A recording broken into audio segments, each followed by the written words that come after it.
I think we can go ahead and get started. I, again, am Cheryl Bilinski. I'm with Cornell Cooperative Extension, and today's webinar is on the economic impact assessment of public incentives to support farm-to-school food purchases. And we specifically are going to be looking at the Buffalo Public School case study. I'm pleased to introduce Todd Schmit, professor with the Dyson School of Applied Economics and Management at Cornell and faculty advisor to Shayna Krasnoff. So Todd, I'm going to pass it over to you. Hey, good afternoon. Thank you, Cheryl, and good afternoon, everyone that's on the call and is coming in. You can see my slides, just to double check. No, we cannot. Could you go ahead and share that? Oh, well, that probably would make sense if I actually clicked share first. How about now? I can see them now, and you are in presenter mode, so you are good to go. Okay, great. Again, thank you. Thanks for Cheryl for organizing this, and also to actually Cheryl was instrumental in this work. She has a long-standing great relationship with the Buffalo City School District, and I also want to thank Shayna. Shayna was my master's student, so when I start talking about detailed data collection and analysis, that was all Shayna. And so she's flying today, so I'm not sure she's going to make it with us, but special shout out to Shayna. I actually just heard yesterday that her thesis was a winner for the 2023 Northeast Agricultural and Resource Economics Association thesis award winner. So it kind of helped buoy my spirits as we go in, knowing that others in our profession are recognizing the quality of that work. So, and I also, I don't know if they're on or not, but Cheryl actually sent me the registration list. And I just wanted to call out Bobby Guyette, if Bobby is out there, because Bobby Guyette is the director of nutrition for the New Richmond School District in New Richmond, Wisconsin. And FYI, that's where I grew up and went to school. So anyways, small world. Let me get started. I just want to start with a little bit of highlights, sort of give the story, the conclusions, and then come back to how we got to them. What we're going to do is be looking specifically at farm to school programming in New York State. And as probably everyone or most everyone on the audience knows, that a lot of these types of farm to school programs, varied in types of activities, are often supported by public policies and with that public funds. This is the case with the 30% New York State initiative that I want to talk about. So our effort really wanted to be very comprehensive in analyzing these types of programs, right? There's a lot of policy support, a lot of great goals out there, but oftentimes it's difficult to evaluate these things. And so this work really does a comprehensive analysis where we can assess what the economic impacts of the policy are, accounting for the fact that there are costs to these types of programs. I will showcase the level of detailed data that was necessary to do this analysis that we got from the school district, from Cheryl, from vendors that sold to the school district. And what we ultimately show that this particular policy, the 30% New York State initiative, in the case of the Buffalo City School District, by the way, the second largest school district in the state, showed net positive economic impacts to the state as an economy. And so let me dive into some of the particulars that got us to that point. So I pretty much assume that everyone here understands the extent, not only with farm to school, but local foods policies that are positioned as a way to support local farmers, improving farm viability, a way to support rural economic development, improve food access and equity issues, and support sustainable food systems. And there really has been a very distinct shift or increase, if you will, thinking about institutions or public procurement as a way to implement local food sales, with obviously farm to school programming to be one of those areas. And what I'm going to argue here today, and hopefully explain it well, is that these types of policies are economic development strategies through what I call import substitution. Okay, if we buy more local carrots than carrots from California, in our case, from the perspective of New York, right? Think of those carrots from California, nothing against California for the California people out there, right? But that's an import into the economy with those dollars that leave. We call that leakage, right? So if we can buy more local, support local economic growth that displaces leakage, that improves market access for farmers and food manufacturers in the states. And I would further argue that being able to demonstrate positive net economic impacts is really a necessary policy condition, political condition, if you will, to the longevity and support of these types of policies. So what is the 30% New York State initiative? This, and Cheryl, well, by the way, we're going to allow plenty of time at the end for questions that both Cheryl and I can work on addressing. But generally, the 30% state initiative says if school food authorities spend at least 30% of their total food costs for lunch on New York food products that I will define momentarily, they increases the level of state reimbursement to those school food authorities from its current 5.9 cents per meal to 25 cents, right? This is a big carrot, right? That's a 300% increase in the reimbursement level. So but it has to be, the focus is on lunch and spending with school budget dollars. So the school district or school food authority has to track the origins of the food, where they're produced, and specifically those foods that they're buying that are served at lunch. Okay? So what is this thing they call a New York State or a New York food product? So for the policy, sometimes there's different definitions of different things that we call local, but for the policy, a New York food product is defined as a food item that is grown, harvested, or produced in New York State. And for the case of processed food items, whether they're processed inside or outside the state, at least half of the ingredients, right, the agricultural raw ingredients need to be grown, harvested, or produced in the state. Now, we have, New York State has a New York Grown and Certified program.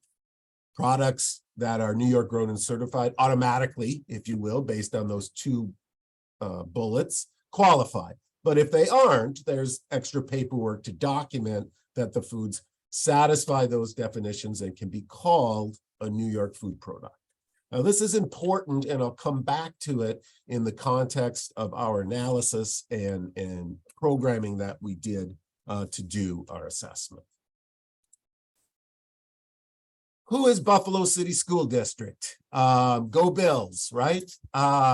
Buffalo is the second largest school district in the state. They have a student enrollment about a little over 38,000, with 86% eligible for free and reduced price lunches. They serve in that school year, ADP, term I learned, was just over 29,000. They were one of only 7 school food authorities in the state that actually qualified for the higher reimbursement in its first year, which was 18-19. And we're actually the one with the highest average food cost per student of those qualifying. But most of the other SFAs were relatively small. In fact, the school district, Buffalo, 77% of all students in qualifying SFAs were from the Buffalo City School District, 85% of ADP, 90% of expenditures. So they were a really driving force in the first year of this implementation. I'll show you their food spending pattern in a moment, but just in general, their total food, not just lunch, their total food spending in 17-18 was about $13 million. The following year, it was about $17 million. Now, if you think about that, just doing some back of the envelope calculations, if you will, if you think about that extra 19 cents of reimbursement and you look at it over 29,000 lunches and 180 school days per year, that's about $1 million, right? That's a pretty big carrot. And based on our computations of local budget spending, their change in local spending was about $1 million. Right? So that reimbursement accommodated the additional local budget spending that it was set to serve. So what did we do? So what did Shayna do mostly in terms of collecting all of this data? So we took Buffalo City School District food spending patterns in 17-18, the year before the initiative went in place, versus 18-19, the year that they first qualified. And what we want to do, instead of just back of the envelope, a dollar, $1 million that I just showed you, well, we argue that it's more important to compare the change in benefits that accrue to the full supply chain. And what I mean by that is through these things we call direct, indirect, and induced impacts. If you don't know what those are, I got an easy example coming on the next slide. But some of you may be familiar with those, the terminology of called multipliers, right? The benefits of re-spending local dollars. Yeah. So we look at the full supply chain, not just who produced the food that's getting purchased, but how does that purchase of that food affect who the suppliers in their backward linked supply chain affects their purchases. Notably, we do the same thing on the negative side. We're calling the extra reimbursement a tax, if you will, okay? A tax on New York State households, right? It's funded by New York State. And our simple thing is to say, are the benefits greater than the cost when we encompass full supply chain effects? Again, our argument is that the benefits for an economy depend not only on what industries are affected directly by the policy, but to the degree that those industries transact with other local industries. For example, think of a school food authority that decides to buy more milk from a local co-op. Okay, that's a direct effect, okay? In order to satisfy that additional demand, the co-op needs to buy more milk from the dairy farms, right?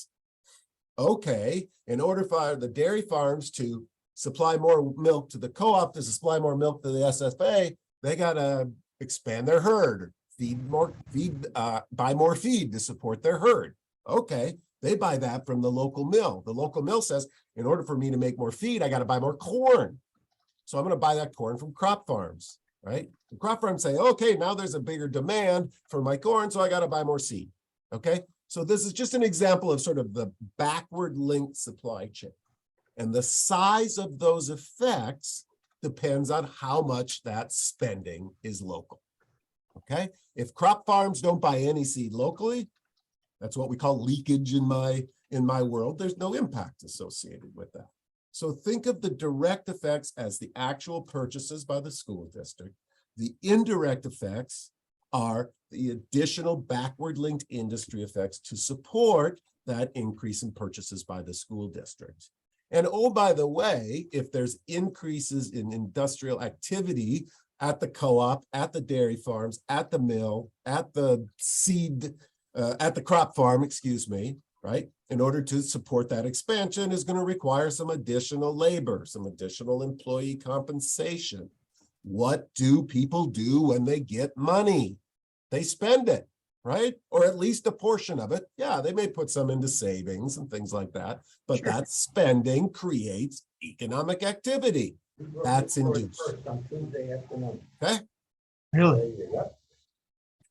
All right. Now, we, as I said, look at total food spending by the district. Okay. We say impact is more than just lunch. Okay. Lunch is by far the biggest section of their total food budget spending. But whether the school district actually bought it for lunch, a local product or not, is not relevant to our objective, right? We want to look at all food procurement and see how the initiative affected overall spending patterns, okay? We look at not only budget spending, which is what is counted in the initiative, but entitlement spending. And the reason why we do this is that the policy itself may influence spending within and across meal selections. We want to make sure more and more that we buy for lunch is local. So maybe the breakfast snacks don't have to be, right?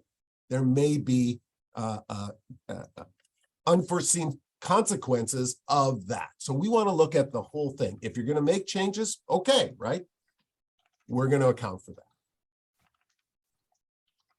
So we collected a lot of data at the individual invoice level for many vendors, both government vendors through entitlement spending, private vendors. They were PDFs, they were spreadsheets, there were paper copies. There was handwritten notes on some of them that helped us identify local. And Shayna did a great job deciphering through all that. We really have to thank the Buffalo City School District a ton in helping us work through those processes, in particular for the year before the initiative, right? The school district had no incentive to sort of say, to keep enough records on this whole local versus not local because the program wasn't in place. So we had to do some of that retroactively. To put things in perspective, the entitlement spending was about 20% of total food purchases. As you may know, not a great source for procuring local ingredients. But what I want to be clear on is when we think about spending, the school district spending, what we do is we margin these costs that the school district has into different components. Many food products are purchased from food distributors, from wholesalers, right? So the cost to the school district is not just the cost of the food, right? Because the wholesaler bought the food for resale. What the school district pays is also a margin that goes back to the wholesaler, right? To pay their bills, to have pay their workers, to have a profit margin. So it's important economically to separate out these components. So what we define as local for our impact analysis is different than what the state counts local for policy implementation. Okay, we have to think about what's administratively feasible for policy application relative to what I would argue is quote unquote a better way to analyze these impacts. I'm not necessarily saying that that means they should administer the policy in the same way, but it matters for doing a thorough economic assessment. Okay, so let's remember. The initiative says we're only concerned with food at lunch. We're only doing budget spending, and we don't do any margining. I'll give you an example in a moment. Our assessment says we want to look at all meals. We want to look at all food spending, budget and entitlement, and we want to margin these components out for purchases brought from wholesalers. Okay? So here are two examples. If a New York food product is purchased from a non-local processor, so think beef hot dogs with New York farm beef in them, okay, that are processed by a processor in Pennsylvania. The initiative says that all of that expenditure is local, okay? We, as economists, say, well, It's not really all local because some of those costs go to the processor in Pennsylvania. So we would treat that as non-local. So our estimate in this case, relative to the policy rules, would be less local. Okay? Now, a second example is the initiative doesn't allow for any inclusion of local dollars from purchases spent on non-local goods sold by local wholesalers. Okay? So now think of the non-local version of those hot dogs, right? They're made by a non-local processor and it's not New York beef. Okay? The initiative says, even if it's sold to the district by a local wholesaler, the district would say none of that counts as local. We say, well, at least the margin, right? The margin that goes to the local wholesaler is economic activity that stays in New York State. So in our context here, that would be more local than what the policy. So when we move, as I'll show you right now, when we move to our computations of local spending, okay, they're different than what the school district computed. The school district would argue that they would not have achieved the goal of 30% spending on food for lunch from budget dollars in the year prior to the program, right? Our estimate actually says it's about 46%. A big component of that difference is that we're counting that wholesale margin. If you're in school districts in public procurement, you know how much you use wholesalers to procure product, okay? That's a big component. We count a lot more local that way. Now, we actually show a slight reduction, although still above that 30% by a wide margin in the first year of the initiative, which you might be going, what? Right? Because they bought more local. Yes, they bought more local, right? Indeed, they bought $1 million, as I said before, more local in 18-19 than they did. And what I'm trying to reiterate is, you know, if allocations of local to lunch diverts from allocations of local to non-lunch, the total could go down, sure. But remember, the base is changing in this case, right? This is 41% over 13, almost $14 million of spending. This is 46% over $10 million of spending, right? What drives impact is spending, whether you call it 30% or 40%. We look at this. We look at 4.6 million. We look at 5.7 million, and that's what we know. So what were the most commonly sourced local food products? Here's a list. I'm not going to go through all of them, but you can see where there were distinct shifts and increases in some products. We're a dairy state. Obviously, we buy a lot, or the school districts buy a lot of milk, local milk. It actually even increased a couple 100,000 from the first year to the second. Also bought a lot more local fruit. I had to do this call out here. Technically, Welch's grape slush product, it's awesome, by the way, technically categorizes into an industry called ice cream and frozen desserts. I just wanted to be clear, it's not that they bought $200,000 more ice cream local, but much of that is just the grape slush project from Welch's. Also, right, increases in cheese, vegetables and melons. This is fresh fruits and vegetables, more canned fruits and vegetables, frozen fruit, right? So that it was expanding in many cases, even in meat, snack foods, etc. So here's what's driving the gross, okay? The gross impact. What's happening is a function of the dollars spent and the industries that they spent. So here's our results. I think I'm doing well on time. Again, we want to do the gross economic impact and then the net economic impact. I told you about the direct, indirect, and induced effects. I'm not going to go through all of those numbers. Focus on the total line. But here's that 4.7 million in 17-18 of local food spending, okay? there are indirect and induced effects generated by that spending on those local products. We do it for 17-18, we do it for 18-19, we take the difference. So at the gross level, the difference, right? This is the net change in spending, added 9 additional jobs to the economy, $466,000 of labor income, $919,000 of value added. Value added is the equivalent of gross domestic product that you probably are all familiar with. At the state level, we call it gross state product, but this is employee compensation, proprietor income, corporate profits, taxes, right? Those key drivers of an economy, okay? A $919,000 increase based on Buffalo City School District's changes in their local spending profiles, right? That $1 million more that we did at the back of the envelope beginning turns into almost $2 million change when you factor in the indirect and induced effects. That's important.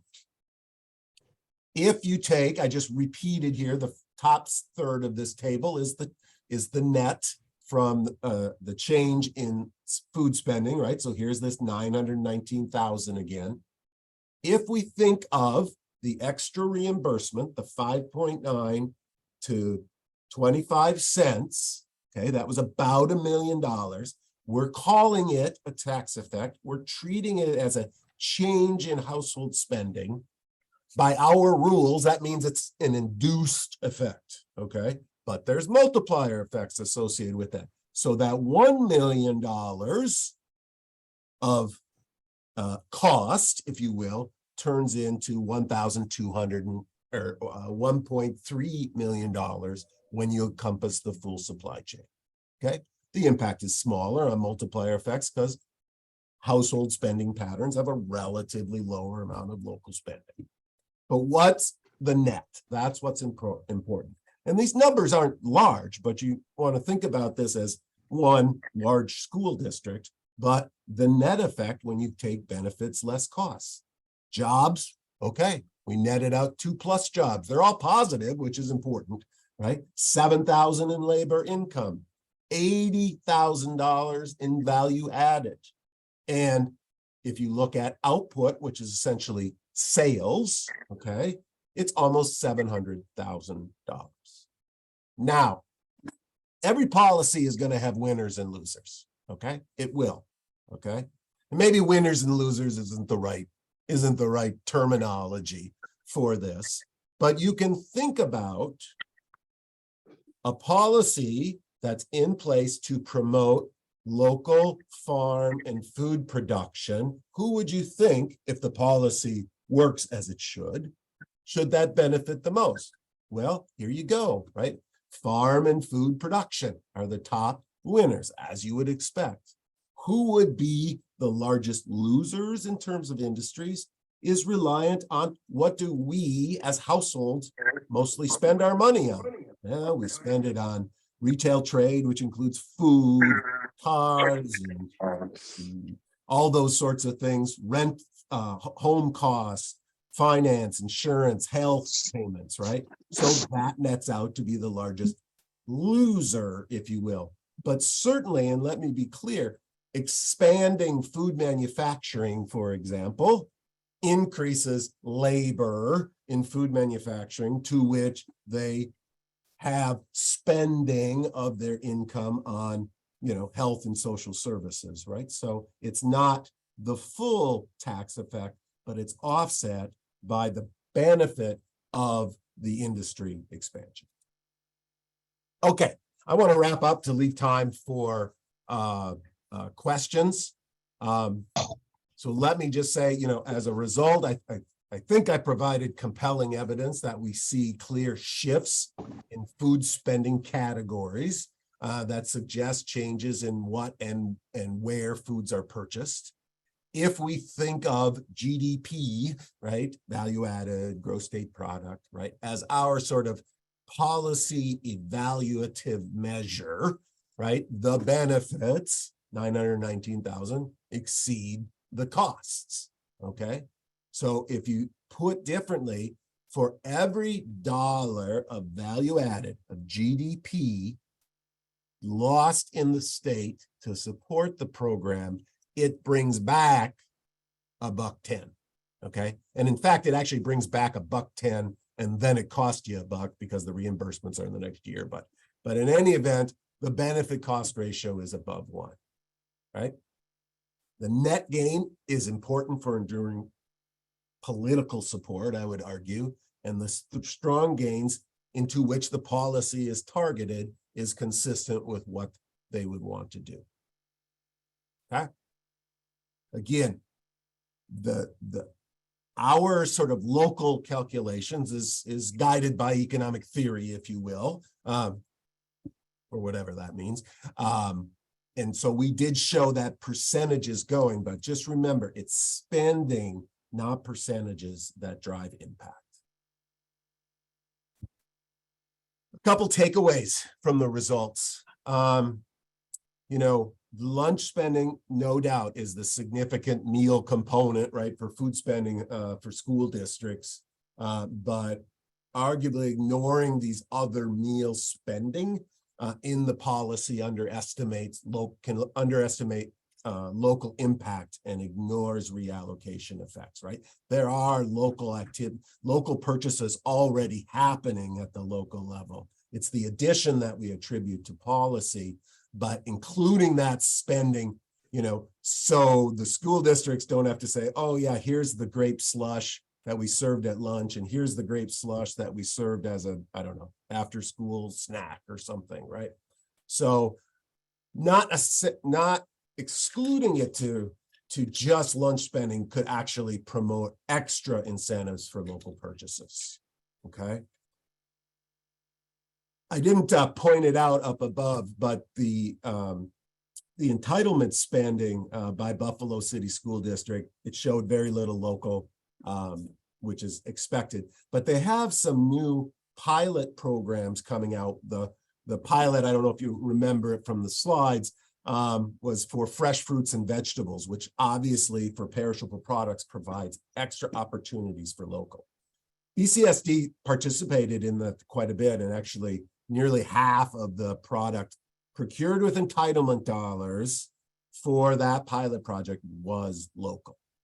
You might have also noticed they didn't buy anything through that entitlement dollars for the pilot the following year. Why? Well, we could ask them. What I say as an economist is there's no incentive to buy local through entitlement dollars because it doesn't count for the 30% initiative. So those dollars were reallocated to buy more local fresh fruits and vegetables, which we saw in the data to happen. So the important part is this is sort of an unintended consequence of policies, right? That they really need to think about pre-existing policies that are in place to maximize the benefit that can come from them both collectively. I would also say that directing subsidies through this type of mechanism inherently guides policy beneficiaries to schools and communities in low-income areas, something that is quite common and a good thing in my book in terms of advocating for food access and equity issues, right? Lower income areas have a higher demand for students having lunch in schools, and by the way, has a higher demand for free and reduced price lunches. This program, which is targeting lunch spending, serves that purpose, okay? One last point, and I'll stop, Cheryl. One important limitation of our approach, okay? I stand behind all of it, obviously. This type of analysis, this type of economic analysis assumes that this change in local food spending we measured is an increase in what we call final demand. I want you to think about it just as total demand for all products by all buyers in the economy, right? Buffalo City School District isn't the only institution buying fresh fruit, right? I could be a fresh fruit, an apple farmer in New York State and sell to my local grocery store or to restaurants or to farmers markets. If I, instead of selling to grocery stores, I sell to the school district, that doesn't increase total demand. Okay, that's just me reallocating to other markets. The model assumes that that is new final demand, right? What that says is the results are true to the fact that these policy actually supports growth in these farm and food manufacturing industries, which I have no doubt does in the long term, at least, right? Because extra demand will support industry growth. Okay, I hope that wasn't too economic-y, Cheryl, but I'm happy to answer any questions. I do have on the slides, which I'm pretty sure Cheryl is going to make sure everybody can have them available to everybody. There are some, if you want to pull up, Cheryl and her colleagues also wrote up a bulletin on the 30% initiative that helps explain some of those rules and ways to be successful at it for school districts. So I encourage you to go look at it. Shayna's award-winning thesis is there, and we have a paper that's currently under review at Food Policy that goes through essentially what I talked about today. A draft version of that is available as a working paper from my department. So with that, I'll stop. I don't know if I've bored everybody or are there any questions to share, but I'm happy to pick up from your lead, Cheryl. Thank you, Todd. That was great. I appreciate that. We do have some questions in the chat. I'm going to read them so folks that are calling in can hear the question as well. So the first one that we have is, what source are you using for the multipliers? Great question. We are using Implan. Implan has data and the multipliers, standard multipliers. However, so we use Implan to that question, but however, we do have to customize their models for New York State and for particular food products. For example, that hot dog example, if you will, that one that had 51% beef in it, the multiplier, okay, for beef processing hot dogs doesn't assume 51% is coming from New York. In fact, it's much lower based on all users. So we customize the multipliers based on the specific product information provided by the district. So it's not just grabbing the multipliers. In cases, that's partly why we margin it and adjust those components to customize the multipliers based on the data we collected. Great, thank you, Todd. Next question. Any comments on how food purchases shift at the local level when New York is more affected by seasonality compared to other states with near year-round crop production? Also, were there any notes taken on increased labor costs for schools to coordinate and procure food from more local vendors instead of a handful of larger wholesalers? So that was a big question. Did you get it all, Todd? I think that was two questions. It was two questions that I just amalgamated into one. Let's start with the first one. The first part. Yeah. Comments on how food purchases shift at the local level when New York is more affected by seasonality compared to other states with near year-round crop production. Great, obvious point, right? There's just a limitation on because of seasonality, right? If you look in the New York baseline in-plan model, they would say that 30-ish% of the fruit by all buyers in the economy, okay, is procured locally. We don't have an apple sector, just give me fruit, right? So yeah, right? So the ability, I would say, to adjust to sourcing, whether that's through, enhanced, storage, through season extension, things like that, there's actually a relatively larger gain to be made in New York because of the relatively lower local purchase percentages due to our climate, right? That, could this shift to local in California, say, to buy more local fruit or whatever, that could be an easier shift. Yes. I would question why it isn't there already. But it presents both a challenge, and in terms of availability of more fruit, but the ability to affect the economy through changing those local purchase percentages is relatively larger. Great, thanks, Todd. Part two, I might be able to also tackle, but were any notes taken on increased labor costs for schools to coordinate and procure food from many more local vendors instead of a handful of larger wholesalers? So I can say that at least in New York, our State Department of Agriculture and Markets has invested in a team of farm to school coordinators to assist school food authorities with this very thing, because it is obviously quite a bit more work to coordinate, procure. There's lots obviously packed into that, track, report. And so we have a team of folks, again, afforded through Ag and Markets that can help school food authorities on that. And that has been critical in our state. Todd, I don't know if you want to give an official answer about how that was or what was not accounted for in the study. Yeah, and I think actually if you grab Shayna's thesis, there was an increase in the number of vendors from 17-18 to 18-19, wholesale vendors as well as some producers. But there was also significant increases in local procurement from pre-existing vendors that they sold through. Okay, so it isn't all just finding a new seller. It's incentivizing, right, those existing sellers to procure more local. One thing that's not in there, which is a fair point, is how much extra cost was it for the school district, at least in employee time, to do that, right? Do we have to hire an additional person? That should be on the cost side, right? I don't know if that was the case, but you could argue that is certainly a cost to the program that could be added into that beyond what we had there.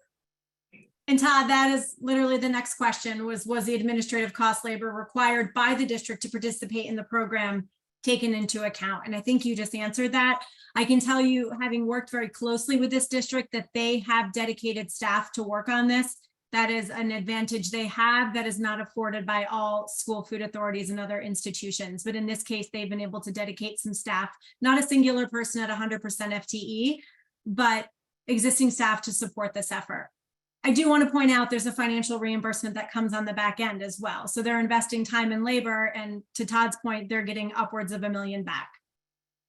I would say the extra costs, let's say you have to hire one more person, okay? The cost, remember, to the state's economy is not just the cost of that labor, okay? Because guess what that person does when they get paid? They spend part of it, which drives impact. So the cost to the state is actually some level less than the total labor expenditure cost to the district. But we could do it. We didn't have that. Okay, next question. Have you heard any feedback shared about the impact of this farm to school policy and the overwhelming benefit to food manufacturing over agricultural production? Can you share or reshare the impact of this policy pre-post on agricultural production? I think that's great. You should go, everybody on this call should go and say, do you know what I heard today? Right. We're having communications with staffers and stuff. I think they're actually some of them are on this call, but certainly we'd be happy to do this more, put some fact sheets together, talk to some others in Albany or elsewhere. Would be happy to do it. I think the benefit is pretty clear and it's hitting its policy targets. Todd, I think specifically though, the benefit to food manufacturing versus agricultural production. Sorry about that. Yeah. And you had it in your bar chart when it was up there, and it will certainly share the slides out, but the question was specifically about those two. Remember that an increase in food manufactured product spending supports local producers to the degree that those inputs are local. Applesauce made by Mott's in Western New York shows higher spending of applesauce in that category, right? That also benefits New York apple farmers to the degree that Mott's in New York buys local apples, right? So there's a linkage, right? That's the whole part about the multiplier sort of stuff. Part of it is buying fresh fruit and vegetables, right? That direct connection, buying more carrots, buying more tomatoes, buying more whatever, right? But then it's the other of processed food products, right? Which processed doesn't necessarily mean bad, right? Frozen fruits and vegetables includes, you know, frozen corn, you know, types of things. That has the implication down to support those through the backward linkages. Given the amount of total procurement by school districts in terms of how much is actually fresh and procured versus how much is at least minimally processed, you would have to expect the impact at the food manufacturing level is higher than at the local level. And that's all local spending in that chart. That local spending for that food manufacturing actually has an indirect effect, which shows up in the food production sector, farm production sector. Okay, next question. Was there any differentiation between the size of the farms / businesses that provided the local products? I might have to punt this one off to Cheryl. Some of that we'd have to know. I don't know explicitly because, again, a lot of it was coming through vendors. So if the vendors sourced more product from larger farms versus smaller farms, we would have to get that. We did not consider if it was produced on a local farm or not as what we did. We do not have data on that. However, I'll tell you, there is some related research by Schmit that showed some higher multiplier effects for smaller scale producers in direct markets. I'm not sure that it would carry over into the wholesale markets here, but yeah, we did not distinguish by that, at least in the data that I have. And I'll just add too, and this is unofficial and not in the working draft paper for sure, but it's important to note too that the first year of this analysis was the first year that the district started intentionally tracking local purchases, and the program has grown considerably since. I do think, Todd, it would be really interesting to do this study again, right? You need another graduate student, because there have been more intentional bids put out to specifically target small businesses, using that definition, farms that are a smaller size, farms that introduce different types of values based solutions into the, so I think it would be interesting to do it again, knowing this was our first year out of the gate, and it takes more than a year to shift spending patterns, particularly when we're dealing with formal procurements. But it's a great question and something that we're very mindful of. Next question, how much should SFAs use the option to demonstrate that a non-certified New York grown product's ingredients were local? In other words, how much did the success of the program rely on certification of products? I can tell you, if you want me to tackle that, Todd, but the certification is absolutely critical. So this money is tied, I think, as you know by now, to a financial incentive afforded by the state, and schools are audited / reviewed on those purchases. And that's just our state ensuring that our SFAs that there's integrity in the supply chain. This money is actually going back to New York producers as it's intended to do. So certification happens on the front end in every case that we can help influence. The last thing we want is a school food authority to buy local products to the best of their ability and knowledge, only to find out that they're actually not local. And we've seen that happen before. So we do a lot of work on the front end to identify producers that qualify, share that information out with school food authorities, do as much work as we can for them. But that certification piece is very important. It's the integrity of the program. Let me see here. So we have a question. If there are legislators or agency folks, Department of Ed Ag, that have seen these results, what reactions or questions have they had? Well, I'm trying to see if any of, Okay, we do have a handful of agency folks with us today, actually, the State Department of Education, the State Department of Agriculture. If you want to put your thoughts in chat, I welcome you to do so. I certainly don't want to speak for you. I will say that this is our first public sharing of the data. I mean, that was a poor way to word it, but this is the first time we've really put it out. Fair statement, Todd? Yeah. I mean, we've gone through lots of which is a good thing, right? That may seem like a long time, it's like, wow, Shayna's thesis was a year ago type of thing. But we've gone through a lot of internal and peer review of this, which I think is a real benefit to, I think I've been wrong once or twice in the past, but you can always do better, right? So the fact that we've taken the time, at least internally at Cornell and with some external peer review of this work, I think is really important. Prior to, I mean, I'm even more confident now actually through that process of our results. So I think that's a good thing, and I would expect increasing conversations about this will happen as we continue. And we have a related question from Jeff. Did advocates ask for this to prove that the incentive policy is working in New York State and should be further funded or at a higher level? I don't know that it was necessarily asked for. I know we all wanted the data to find out if the policy was working the way that it was intended to do. So I believe I asked Todd to do this some time ago, and Todd jumped at the opportunity. But I think our elected officials, who are strong advocates of this incentive, they're the reason that we have it. Our state agencies were very interested in seeing the results as well. It just took time to get the data. And I also want to acknowledge we were hoping to do more than 1 year of analysis, but COVID definitely put a bit of a wrinkle, and that's an understatement, in our efforts to be able to do that. So anything you want to add to that, Todd?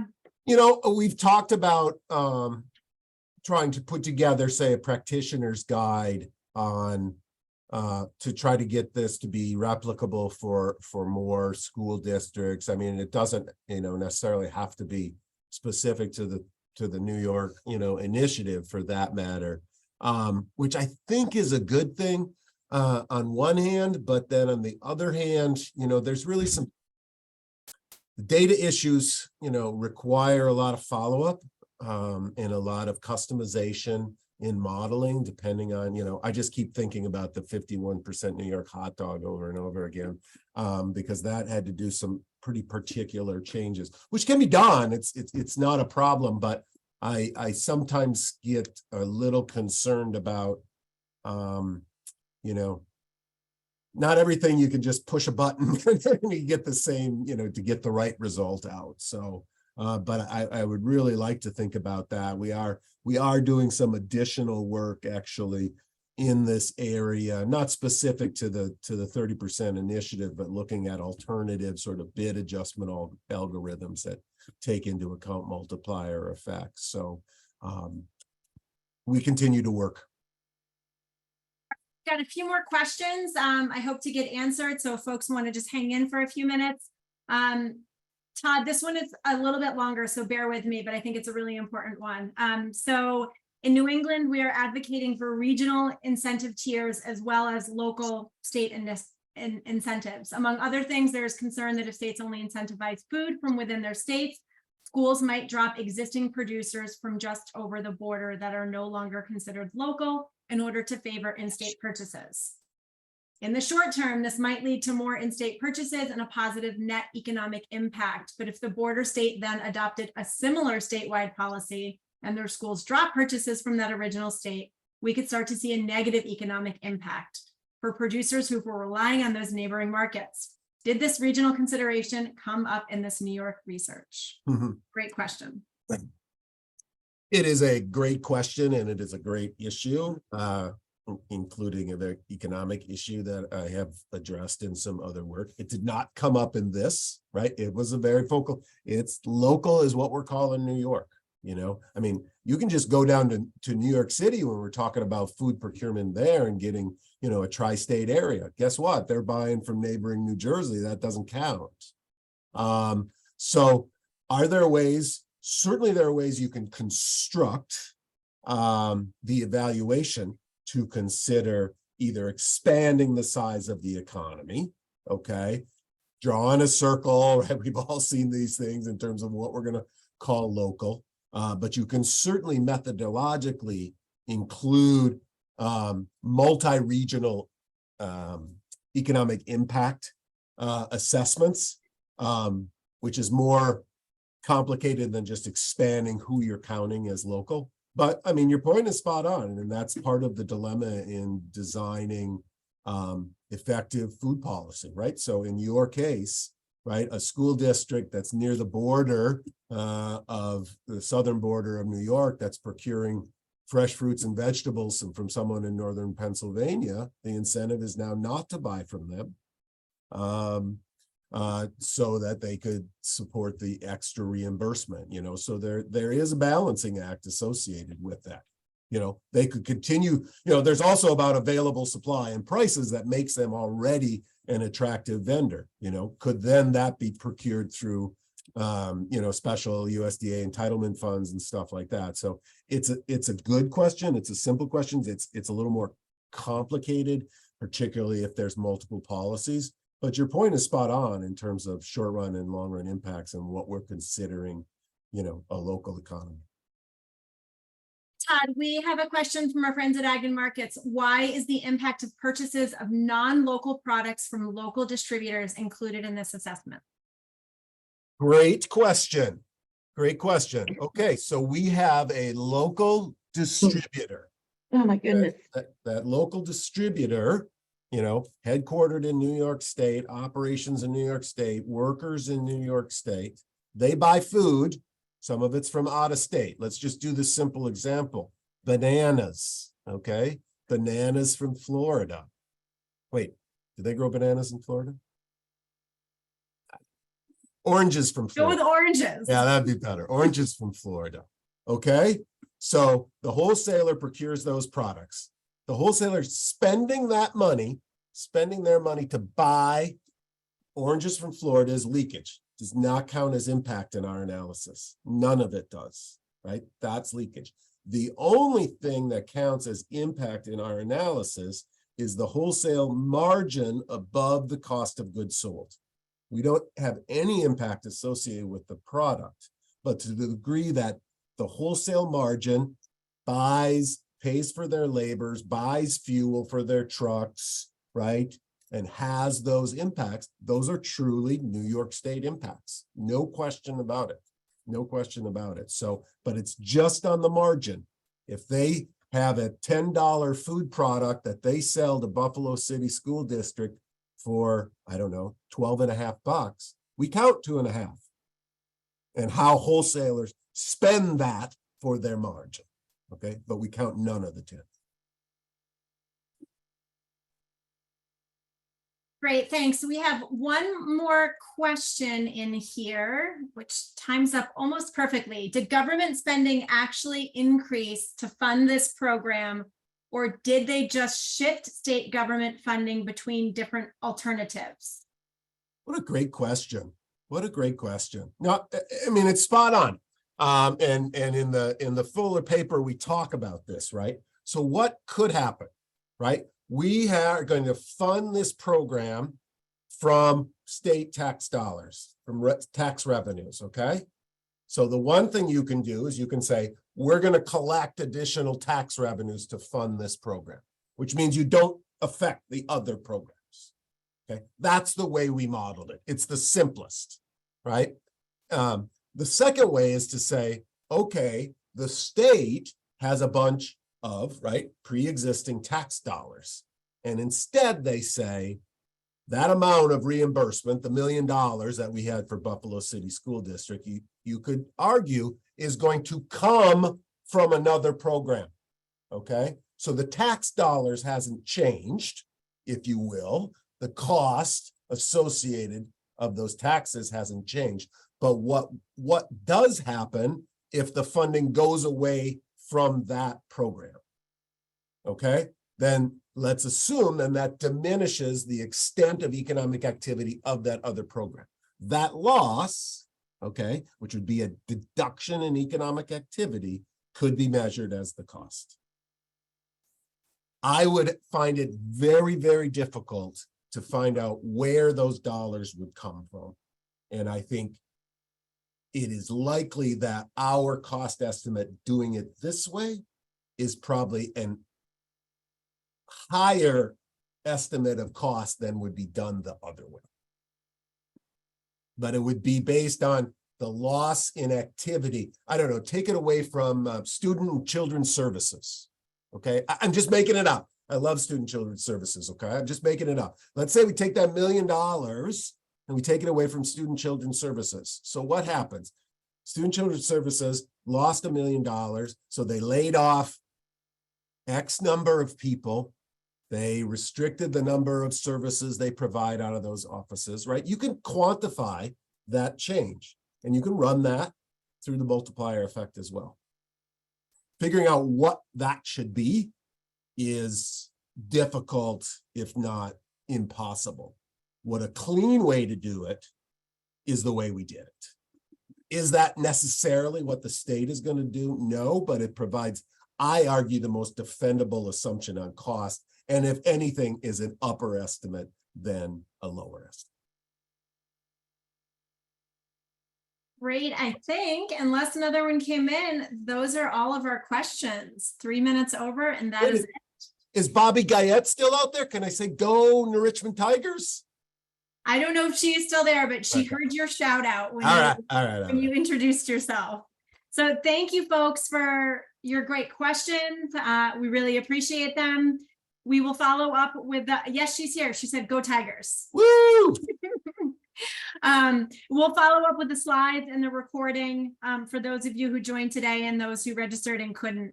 And if you have any questions, Todd put his, we'll follow up with contact information, or if you want to drop it in chat, you're welcome to do that. But thanks again all for joining. We appreciate it. And thank you, Todd and Shayna, for your work. We do have Shayna with us too. Yay. So Shayna, and thank you, Todd. All right. Thanks, everybody. Look forward to hearing from you more. Thank you, everyone.